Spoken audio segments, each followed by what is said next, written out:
Welcome to The Current Situation, your Palmetto State political pulse. I'm your host, Joshua Gale, alongside South Carolina State House Representative Jordan Pace. Every week, our goal is to help you navigate the complex world of politics through biblically conservative perspectives. Before we jump into today's conversation, we want to take a moment to thank our sponsor. Welcome to your serene escape on Wadmalaw Island, just minutes from historic Charleston, South Carolina. Nestled along the Wadmalaw River, this stunning 31-acre property offers a one-of-a-kind opportunity to own your private slice of paradise. Step inside this new, pondfront home designed with sophistication and comfort in mind. From the elegant architectural archways to the spacious kitchen built for entertaining and the cozy screened-in porch, this home was made for making memories. Outside, your entertaining dreams come true with a charming pergola complete with a fire pit, perfect for gathering with friends under the stars. The recently planted acreage and newly dug pond invite endless possibilities. Whether you're looking to ride horses, enjoy wildlife, or hunt, this property has something for every nature lover. And don't forget the tranquil pond at the entrance, an angler's sanctuary. Take a stroll on the community dock and watch playful porpoises swim by or wander the natural roads and trails, soaking in the beauty all around. Peace, nature, and privacy await, with a secure private entry ensuring your solitude. This is more than a home. It's a lifestyle surrounded by beauty, tranquility, and endless adventure. Your dream of low country living starts here. Schedule your tour today with Mac Company Real Estate and experience the magic for yourself.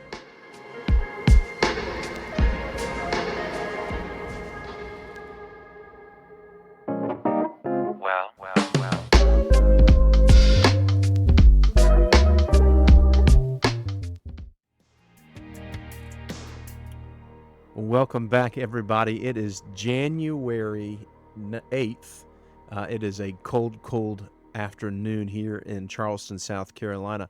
A lot has transpired in the off season, and we have a lot to catch you up on, and a lot going on here in the world. But first of all, I want to introduce you to what Jordan has stepped into during our off season. Jordan, if you want to announce now that you are the chairman of the South Carolina Freedom Caucus, and tell us about that. Sure. Yeah, so our former chairman ran for Congress last year. Unfortunately, came out very, very, very short. It was very, very close in that race. But because he ran for Congress, he didn't run for re-election in South Carolina House. So we had to fill that role. I was nominated by my colleagues and happily took up the charge to try to push the envelope in South Carolina politics in the direction that I think the voters want us to go. One of those things that also happened in the off season was the House kept a supermajority of Republicans, and the Senate now has a true supermajority as well. And there were 13 new senators elected out of 46, which is a huge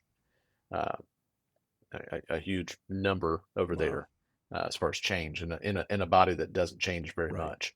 So to me, the mandate from that and the mandate from obviously the federal elections has told us that, hey, the voters want to actually move in a more conservative direction rather than the way that South Carolina's operated in the past, which is a lot of Republicans that don't necessarily vote for the best options in the state house. Right. So just because we had a successful November doesn't mean it's time to take the foot off the gas. I think it's quite the opposite, that if we have momentum, we need to keep the momentum. And just because we did a great job of protecting some election integrity here in South Carolina and across the United States, there's more that can be done. And so kind of tell us about that. What is on the table for 2025, and what is the role of the voter? It's not just to step back and say, hey, we did our job and we voted and that's all we can do. What is ahead in 2025? What do people need to be looking out for ahead of time? because there's Yeah. things that we can do ahead of time. What's on the table? How are they calling their representatives to say, hey, how do you plan to vote on these issues here that are going to be in front of you Mhm. in 2025? Yeah.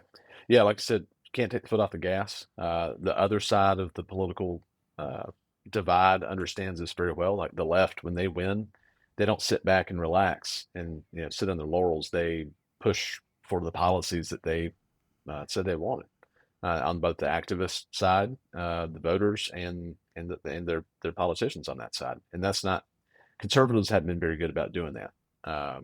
By nature, we're conservative. Like we just want to keep that's kind of the general idea is to conserve things. But in the situation we're in, where the progressives have pushed things so far their way, we have to push back, um, and that includes voters. So what can voters do? Yeah, vote. That's good. That was I'm appreciative of that. But call your state rep and call your state senators and tell them that you want things like eliminating the income tax. Uh, we made some good strides over the last 2 years since the Freedom Caucus formed on stuff that had laid dormant for decades. So like we got constitutional carry passed. That's great. It wasn't the best possible version of it, but it was better than some of the versions that were Right. thrown at us. We did get a very very small modicum of education freedom, school choice, whatever you want to call it. We got a small pilot program passed. Unfortunately, since we're on a break, the state Supreme Court ruled that ESA program was unconstitutional, which is something that I was kind of afraid of, and why I filed that refundable tax credit option as an alternative. So I'm going to refile that. There's going to be some other modifications that they're going to try to bring back the ESAs in some form, and just kind of hope that the Supreme Court changes its mind from 6 months to a year ago. Once that actually passes and matriculates through the system, um, but we got to cut taxes. Uh, the regulatory state within South Carolina, like all the regulations and burn some regulations for businesses, for insurance, for this whole list of stuff, has really come to a head, especially with liability insurance and home insurance. So, and car insurance. I mean, insurance across the board. So we're looking to try to make some modifications to that to stop protecting, frankly, the trial lawyers are the only ones that are benefiting from the system as it's set up now. And that's going to take a lot of effort from grassroots to call their representatives, many of which are trial attorneys, and convince them that it's in their best interest to uh, get rid of this tort system, especially, and try to implement some creative policies to lower the cost of insurance for everybody, because that's passed along. Obviously, individuals have to pay that insurance premiums as they go up, but that's also passed along to consumers. When businesses have increases, they pass along to consumers or they close, and that's what we've seen across the state is hundreds of small businesses, family-owned businesses for the most part, having to close because Right. insurance costs go So, up. you know, you think of a lot of folks, and they get really interested in the drama and the attraction of a national race for president, things like Yeah, that, and nominations, a lot of yeah, for attention. the cabinet and things like that. A lot of folks could not tell you what the daily job or the career path of their representatives are, and so it's Hmm. really important to know that. Is yours a divorce attorney? And what kind of business are they into, and how could they benefit from having a position as a representative, things like that, and what's Yeah. on the table. So I've got friends that have either been inspired by us or inspired by just kind of wanting to they want to know more, be more knowledgeable, Hmm. and stop playing the ignorant card on political things. So they've started joining some neighborhood groups and um, Yeah, some it's great. Republican groups that happen to be large neighborhoods, and these people are actually Hmm. meeting, and most of them are in the older category, but you'll start to see some younger and younger folks. Um, Hmm. representatives won't start making any changes until they realize that eyeballs are on them and that pressure's starting to be pushed Yeah. on them, and that constituents who do vote for them or support them financially, things like that, are starting to watch and pay attention. I think we're now, like I said, with the momentum, we're starting to pay attention. We're starting to have less Yeah. faith or trust in the government that, everything is in the best interests of the people. To really know that accountability has to be one of the greatest factors, right, in this whole thing for us to be able to benefit as we the people.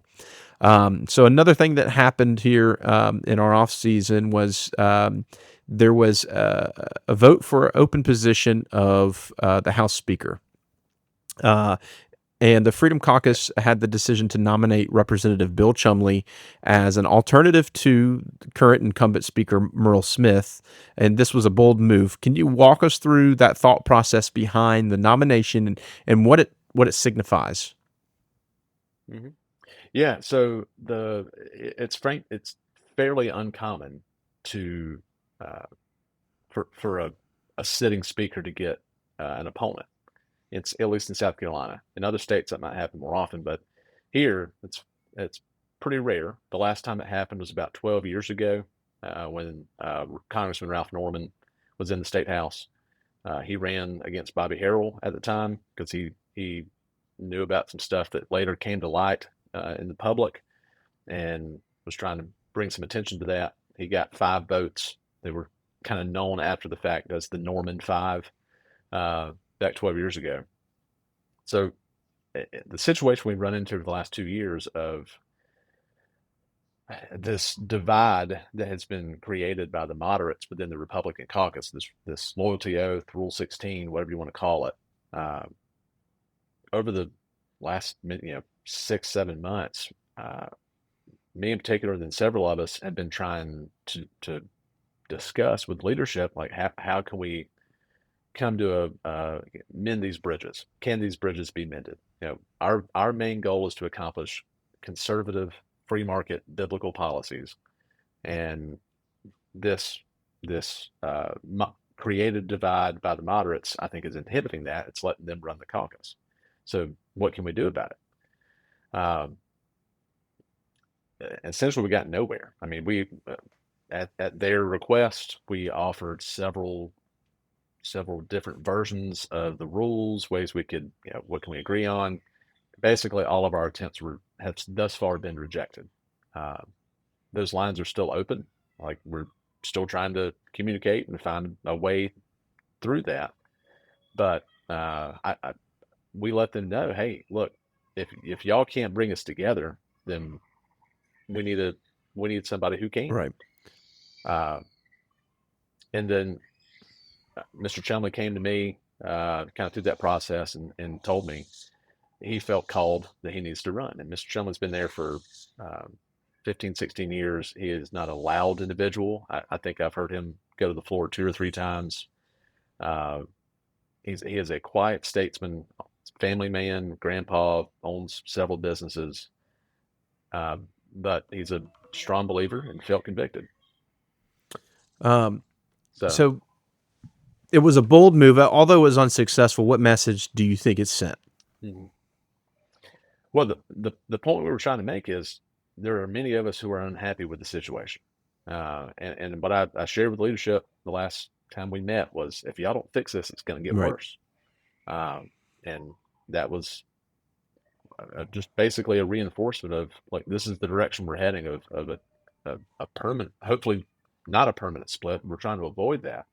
Uh, but the reality is leadership's got to either deal with us and like talk with us and negotiate with us, or they're going to deal with the Democrats on the other side. There's 34 Democrats. There's We're quickly reaching that point in the Freedom Caucus, like the numbers on that side, and that's ultimately the decision that leadership's going to have to make is like, who do you want to deal with the most conservative members of your own party, or do you want to deal with the Right. Democrats? And for the last 15 years, they've had to deal with Democrats, but now we have a supermajority. We shouldn't have Right. to. We shouldn't have Democrat subcommittee chairs. We shouldn't be running Democrat bills, at light speed through Right. committees. hate crime bills and stuff like that that our voters don't Right. want. So that's really what that was So all what does it about. say that every single Democrat chair member or chamber member supported Speaker Merle Smith? I think that's emblematic of the status quo for the last, recent history. That the Republican leadership has been more willing to deal with uh, or make deals with the Democrats than they have been with the most conservative members of the Republican Party.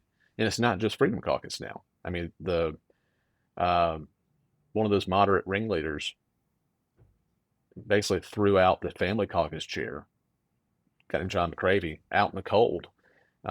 He demoted him on the Judiciary Committee because John keeps pushing the envelope on protecting life. Like that's John's biggest issue, and amongst other stuff. And so the moderates within leadership, like on Judiciary in particular, I mean, these are guys who voted against safe women's sports. These are guys who voted against constitutional Wow. carry. Um, you know, that's the kind of stuff that we're dealing with. So people, if you get, unwavering support from Democrats, you may be a rhino. Representative Neil Collins was elected to the Ethics Committee with bipartisan support, despite a record that you've constantly criticized and things that you're talking about right now. Women, men and women's sports, things like that. Why, again, why is this still a thing? Yeah, so by statute, like by law, the ethics committee has to be made up of 5 Republicans and 5 Democrats, and then the majority party is supposed to be the chair. Well, we had an issue with this because Mr. Collins, who runs as a Republican, he votes against school. He's voted against school choice, voted against Safe Women's Sports in committee. He voted against constitutional carry in the past. Um, he's an adamant, adamantly against school choice measures. I mean, the guy was just well in November he was actively campaigning, like knocking doors and taking pictures on social media with a Democrat who was running for state senate, an open state senate race that was competitive, and he was supporting a Democrat. Um, like that's if it walks like a duck and talks like a duck, and it's saying it's a goose, I think you gotta believe your eyes and not your ears. And so that was kind of our point with the ethics thing. It was like it's supposed to be 5 Republicans and 5 Democrats. If this guy's voting with the Democrats on stuff, if he's campaigning for Right. Democrats, how does this not become a 6-4 now effectively a Democrat majority Right. committee when it's supposed to be even between Republicans and Right. With a Democrats? supermajority on the Republican side. When we have a Where supermajority, and where right? is he from? Pickens Pickens County. County. So there's some incredible people in Pickens County. I find it Oh hard yeah. to believe that these people, if they knew that this was the case, would just be okay with that. So is it really a fact that people are literally are just ignorant to the fact of what's really transpiring, what voting records and things like that, just because somebody has an R next to their name or they have a family name that goes back or just whatever it may be, that we cannot just let a name or a an initial next to a name really lead us to believe that somebody has our best interest in mind with our and there is going to support our values in how we're voting. Um, Yeah. I've got another question here for you. So Representative Joe White, the preferred candidate from your perspective, how do you think this leadership approach would have differed? Obviously, bringing it more into the conservative values of things, but what difference would have that have made as far as passing law and all these kind of other things? Yeah. So the main job of the ethics committee is to police the members of the House as far as like filing our financial filings and financial transparency and those kind of things. So that's why it's a big deal to have an even number of Republicans and Democrats on that committee because it's supposed to be even-handed. That's the whole idea is that for it to be fair, should something like that come up. So we nominated Joe White. Joe was when he got elected 2 years ago, was the oldest freshman ever elected. He's a very, very successful businessman, grew this business from scratch, and wound up when he retired. This is the kind of guy he is. He didn't even sell it. He literally gave it to his Wow. employees, like the employees that had been working with him and helped to build it up. He just gave Wow. it to them and said, "Here, this is yours now. Divide it up and run it. You earned it." Um, so that's the kind of guy that Joe is, and we nominated him because we felt like it was not in the spirit of the law to have someone who votes like a Democrat and campaigns for Democrats as one of the 5 representatives of the Republicans on the ethics Right. committee. But we were outvoted on that, and that kind of shows where we're at in South Carolina. But the good news there is, like, coming back to the speaker thing, we had 17 votes for Mr. Chumley. We had, I think, 17 or 18 votes for Joe. We uh, 12 years ago, the last time something like this happened, there were 5. So we're heading in a good direction slowly because, like you said, people are waking Right. up. People are starting to pay attention more than I think they have in a century to state Right. politics. Something that will pull a little fuel to the fire, though, is if people like the people in Pickens County, or the people in Bamberg, when we had the one person who voted against shutting down pornographic websites for underage children, Mm-hmm. um, until those things be exposed by the people who live there. Exposing, the Bible says that when things are exposed into the light, they can no longer go back into the dark.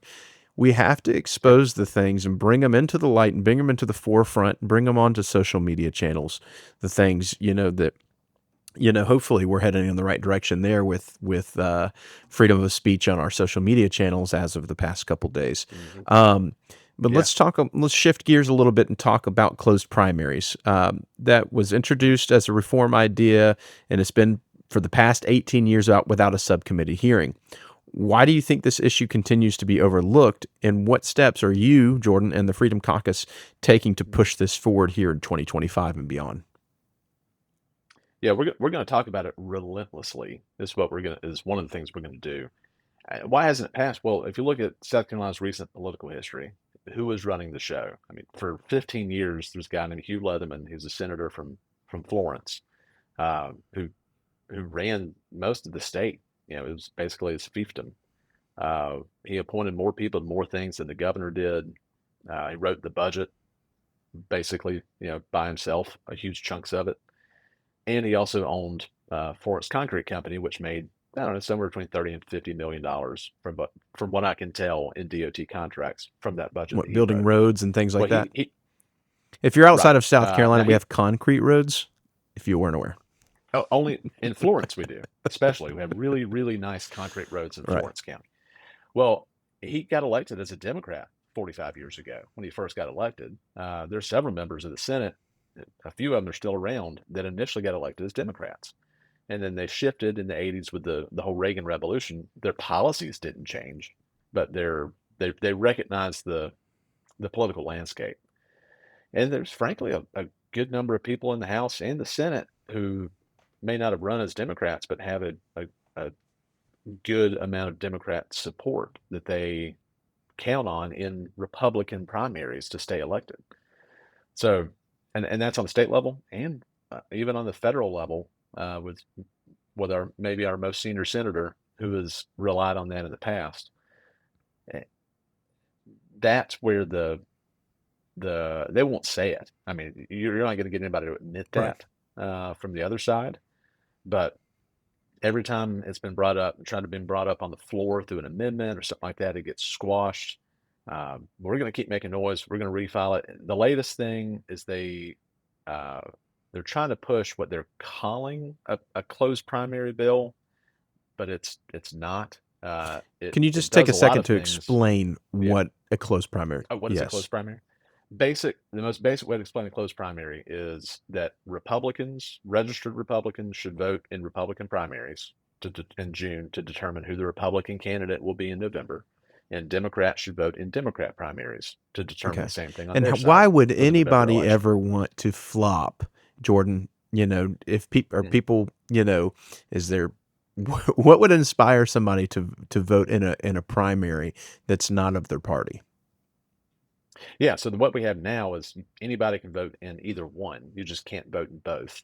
So if you're in a district that's like 75% Republican, which there are a lot of those here in South Carolina, and you're a Democrat, well, your incentive is not to vote in a Democrat primary. The incentive is to go vote in the Republican primary for the more moderate, more liberal Republican option, Exactly. which is why a huge reason why we've wound up where we are, where Right. South Carolina was, up until the foundation of the Freedom Caucus, the most liberal Republican state in Okay. the Say that country. again. South Carolina. Say that statement again. Until.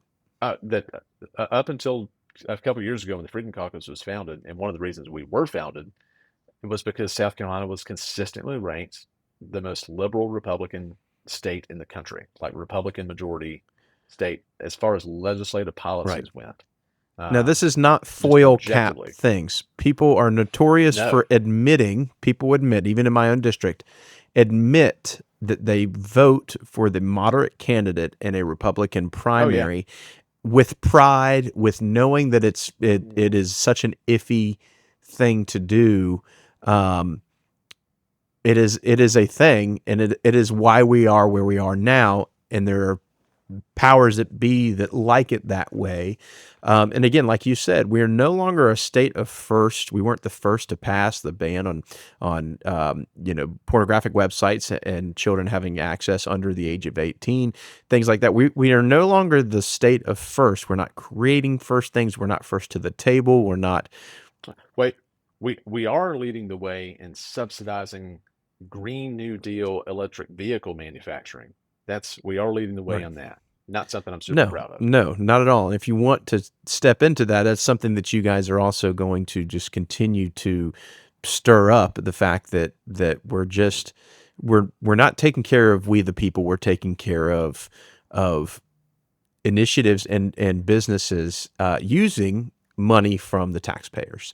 Um, Yeah. so Businesses that don't agree with our values, with the values of the taxpayers. exactly. Yeah. So South Carolina is also said to have not only the um, most liberal Republican state, but we're said to have had the highest taxes in the Southeast.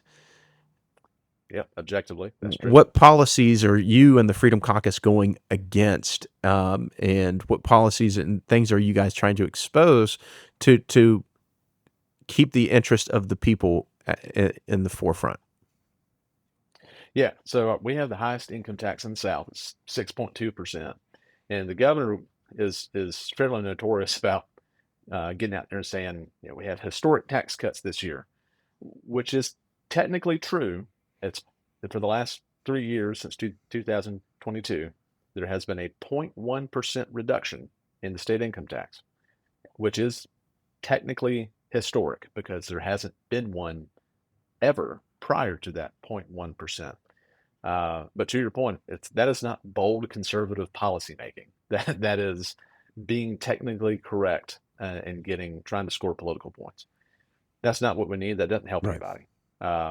I'm happy to take that $37 a year that it saves, or whatever the amount is, for the average taxpayer. But in order to be competitive with our neighbors, like Georgia is a full percentage point lower than ours. North Carolina's is more than that and heading even lower. Florida's at 0, Tennessee's at 0, Texas is at 0. So like our competitive neighbors, especially those fast growing states, Texas, Florida, Tennessee, have 0% income tax. And we can do the same thing if we cut spending. Uh, as a ratio of our GDP, like our economy, the size of our economy compared to the size of our state government, we are 50% larger. Like our state government is 50% larger than all of our neighbors as a ratio of our economy. So most southern states, their government is about 8% of of the size of their economy. Ours is at Hmm. 12. So we can cut in theory 50% of the size of our government in one way, or there's a lot of ways we can do that. And if we were to do it, we could slash our income tax to 0, which is what we should do and what we have to do to be competitive with our neighboring states. And what's morally correct, like in the Bible, there are only a handful of taxes that God, gives his blessing for governments to collect, and the income tax is not one of them. In fact, it's there's pretty strong argument from Deuteronomy, I can't say that word, from the law. We'll just say that, like from the law, that um, taxing people's wages is not an acceptable thing. It's certainly not acceptable from a judicial Right. standpoint. Like it's explicitly banned under Levitical law to take away. The example it gives is a miller's stone that he uses to mill Right. grain because it takes away his livelihood.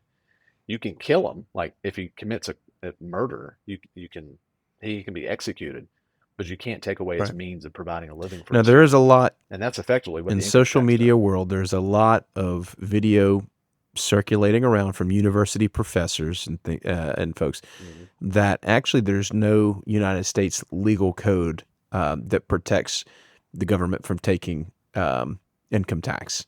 Uh, Well, that's a the federal federal, right, thing. That's above my right, pay grade. But on the right, state level, like the states have police powers. In theory, they right, can constitutionally, but they shouldn't. And I would argue morally they shouldn't. And from a utilitarian standpoint, all the states that have ditched their income tax have a much higher quality of life and higher economic growth rates.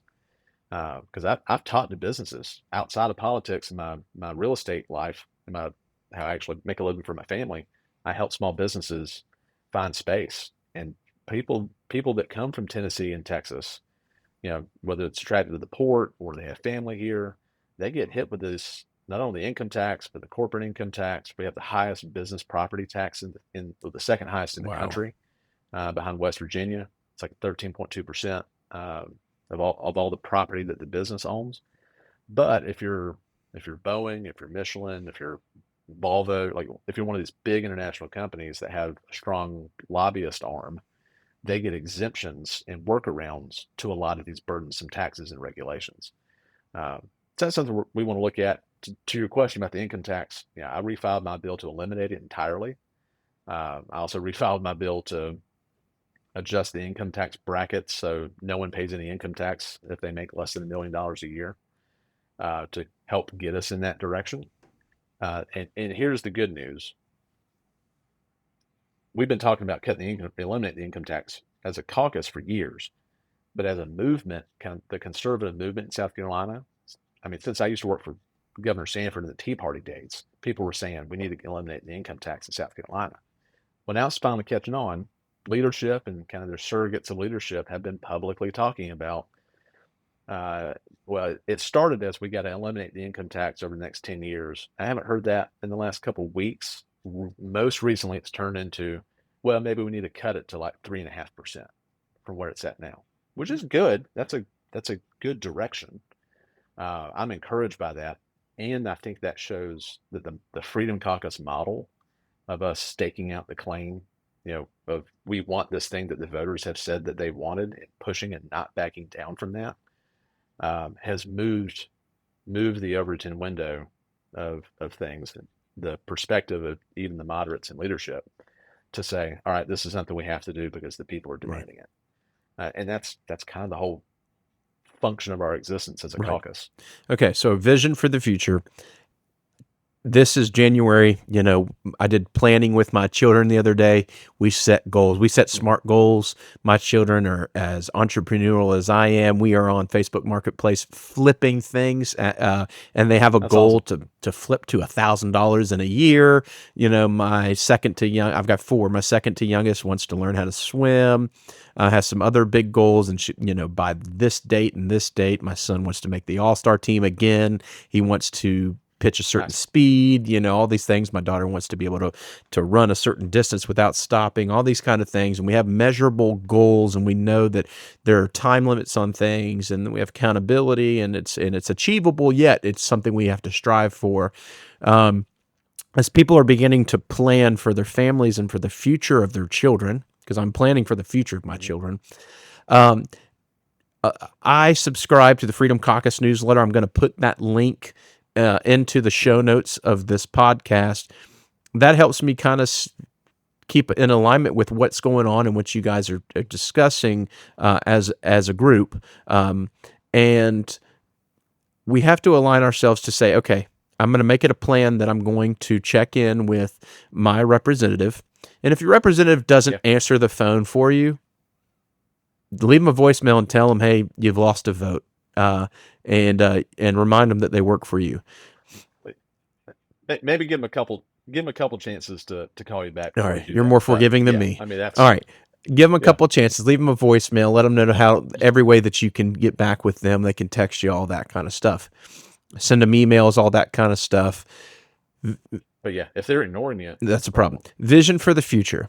Know what's on the table for this year as far as policies and things that are being introduced to the House. Things that, because there's not everything's going to get there to the floor. A few things will, and a lot of things will get shelved, all that kind of stuff. Stay in tune, but hold your, one of your goals for the year, we need grassroots support to hold these lawmakers accountable for what's being introduced at the state level. And if we can do that, we can start to begin to add the pressure and make that a part of our yearly and our daily lives or, monthly lives. Then we can begin to take back, what we've relinquished. We've relinquished all control and said, hey, we don't really have any accountability out there for you except for a small group of people, but we need this to rise up. So what is your word for 2025 for these people to pick up that grassroots support? What is the vision for what that looks like? What kind of constituent support do you need throughout 2025 to see some more success?